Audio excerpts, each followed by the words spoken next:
আসসালামু আলাইকুম। আজকে চলে এলাম কচুর লতি দিয়ে চিংড়ি মাছের রেসিপি। আজকে আমি বাংলাদেশি গ্রোসারি স্টোর থেকে নিয়ে এসে আজকে রান্না করব এটাকে চিংড়ি মাছ দিয়ে।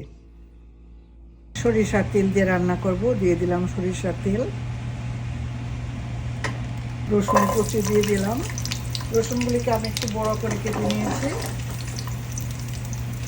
আর দিয়ে দিলাম পেঁয়াজ।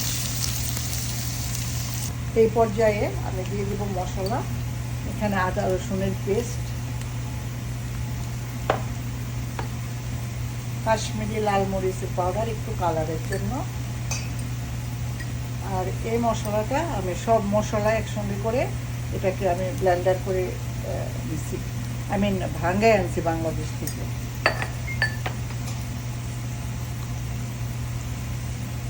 লবণ দিয়ে দিলাম স্বাদ মতো।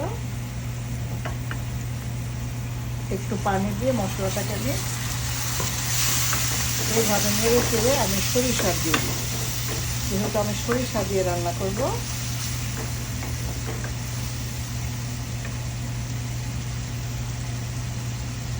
সরিষা পেস্ট।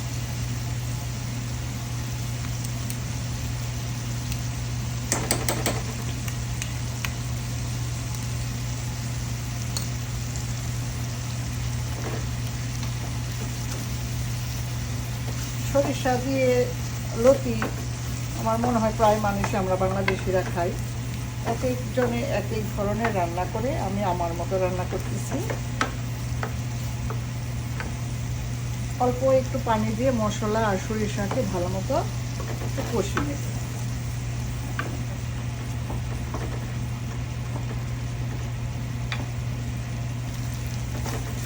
মশলা কষা হয়ে গেছে। যখন কষতে কষতে দেখবেন তেল চলে আসছে, তখন মনে করবেন মশলা কষা হয়ে গেছে।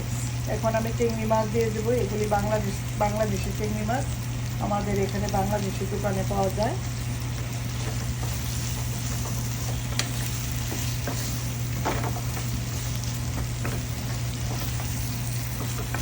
আর 2-3 মিনিট আমি মাছগুলিকে কষিয়ে নেব।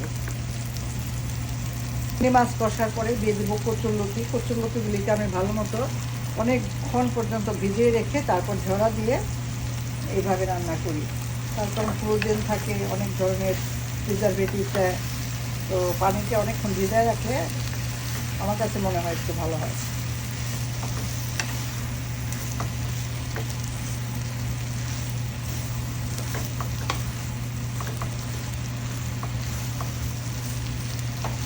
আমি কিন্তু এখন পর্যন্ত আর কোনো পানি দিব না। এ পর্যন্ত অল্প একটু পানি দিয়ে কষিয়ে নিয়েছিলাম মশলা, আর পানি দিব না। এখন আমি ঢেকে দেব।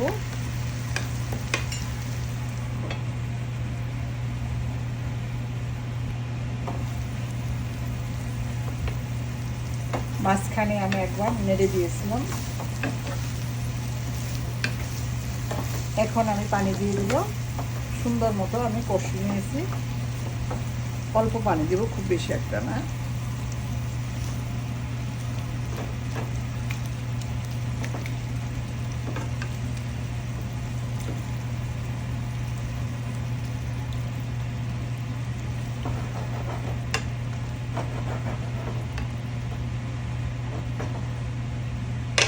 কয়েকটা কাঁচামরিচ দিয়ে দিলাম।